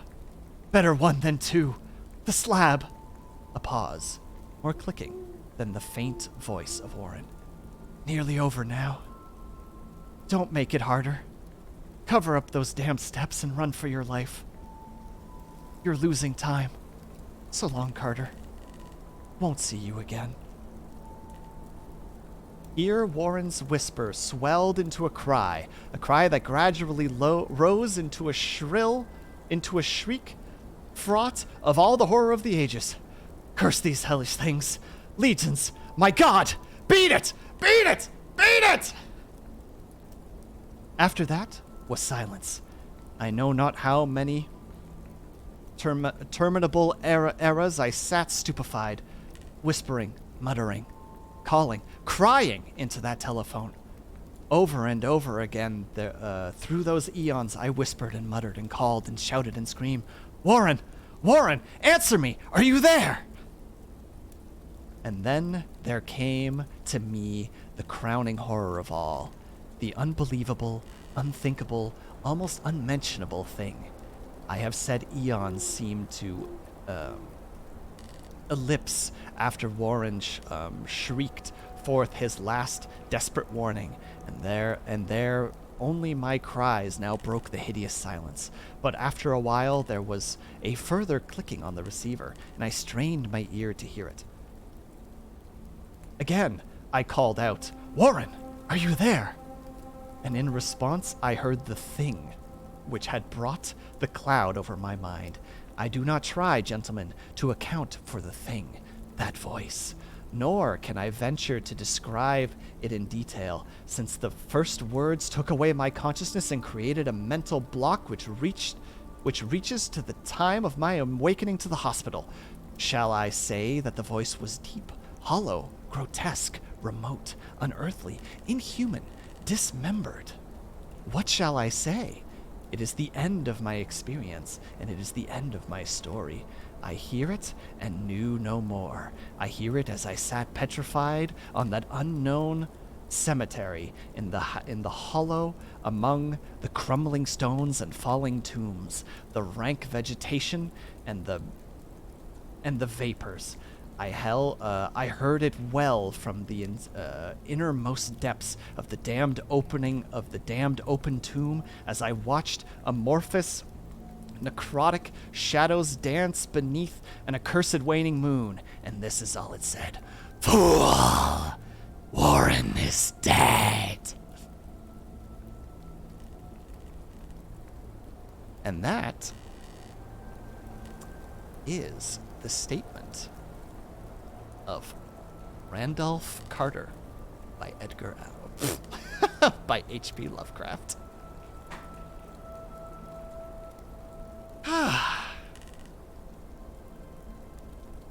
There you go, everybody. I hope everybody enjoyed. That was actually a lot of fun to read. It's exactly what I thought it was. It's a very, very good story, in my opinion.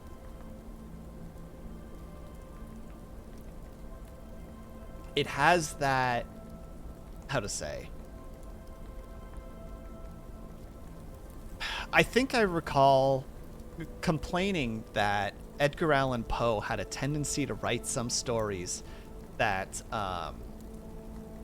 were very, how to say,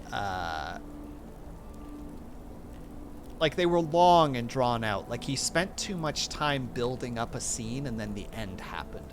Like Lovecraft is guilty of that too. Absolutely. He loves his, I think as Scrumdog said, has very flowery language. Like he loves to like describe things. He has a little hint of like a horror version of Tolkien, you know, where he loves to describe things in great detail. But I think this story in particular works really well. Like you get a nice sense of how it begins. You know, you hear, you know that you're talking, like you learn the name of the person speaking. His name is Carter, or at least his last name is Carter. We know that the subject of the story is Harley Warren, and that, you know, we know that he's dead because we learn it very early. So like it builds really nicely. I think it's a great story. It's like what from the few stories I've read of Lovecraft, this is one of the better ones, I would argue. And I think those who would disagree, you know, you're allowed to disagree. Unfortunately, I know that I'm not going to be able to keep that same energy level for the second story, so I think we're only going to do one story for today. But I'm really happy with the way that it went.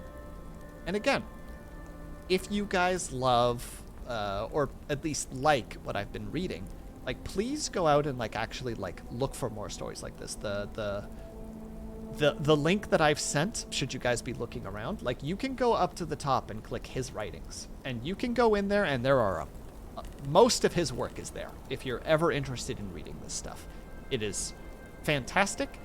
Be prepared for some racism and some questionable language from time to time. Lovecraft was very much, thank you for the spooky, I will put, no. Chin. Yep. Lovecraft was kind of like in that weird if I recall correctly, he was in that weird transition between where nobility were done and they were transitioning to the elite. Like, you know, like the noble families were no more and they were simply transitioned to states of wealth. He was kind of in that transition where he had wealth and he came from wealth, so he really looked down upon like the lower classes. And he was very much a racist.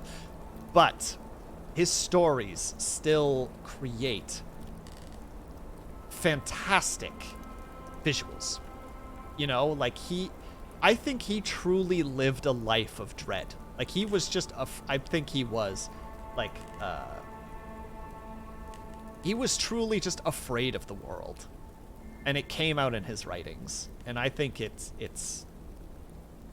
great, personally. I love Lovecraftian stuff. Like even this, like this is again that nice setup, and I'm sorry for dissecting the story at the end of it, but like it has such a great, you know, like we don't know what the thing is. We know that it can speak, and it's also great that he uses writing as his medium, because we don't need to give a voice to the thing, you know? When you read the, you know, like the fool, Warren is dead. You know, that might not be its voice. It could be whatever you want it to be. And that makes it creepier. And I like that. I think it's fantastic, personally.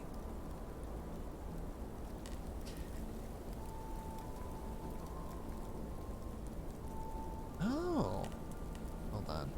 Give me 1 second.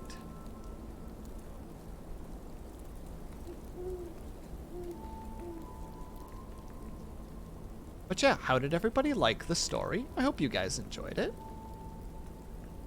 I at least had a lot of fun with it, so. And I know that a couple of you have mentioned that you read Lovecraft. Have you guys read this story before at all? Or is this your first time hearing the story of the statement of Randolph Carter?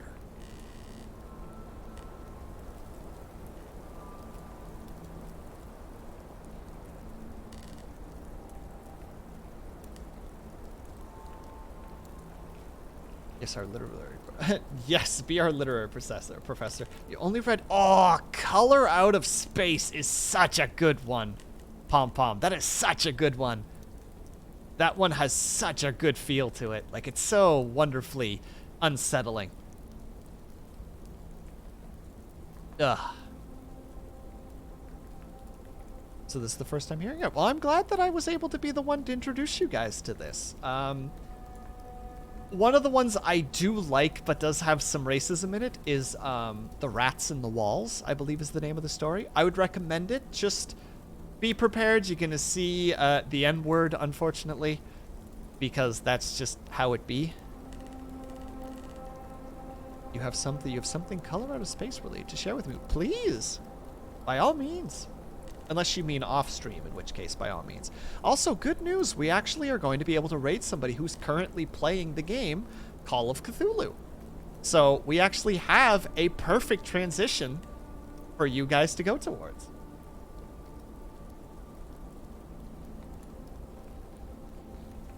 And thank you, Lawful. That was actually very fun. When I timed it the first time that I was reading it earlier today,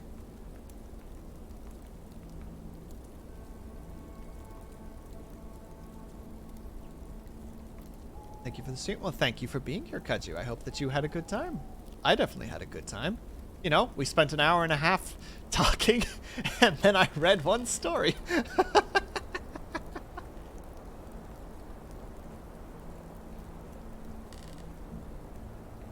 But yes, Pom Pom, if you're okay with it, just toss me a message outside of stream. That's absolutely fine. It was a tragic love story, but a love story nonetheless. Well, there was some commentary about domination, so... Hold on. We are going to go ahead and raid Denziel Jones. He is currently playing...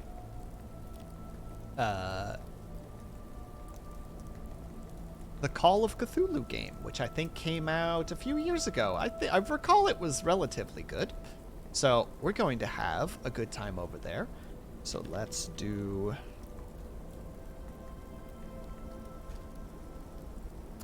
There you go.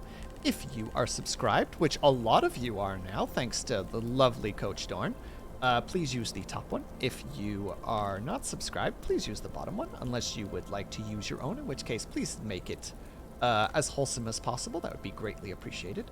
But I need to say my farewells because, as always, my OCD would be upset with me otherwise. So, thank you guys very much for sticking around, whether you were chatting, which a lot of you were, and I super appreciate that. Whether you were lurking, whether you just popped in and out for a second today, know that you are greatly appreciated. I hope that you're having a great day, afternoon, evening, or night, whatever time it might happen to be for you. I hope that you're taking care of yourselves. I hope that you're drinking plenty of water. And when you finally do sleep, whatever time that might happen to be for you, I hope that you have a very restful sleep. We're going to go over and say hi to Denziel. I will see you guys there, and I will hopefully see you guys on Tuesday for more Dead Space. See you guys then.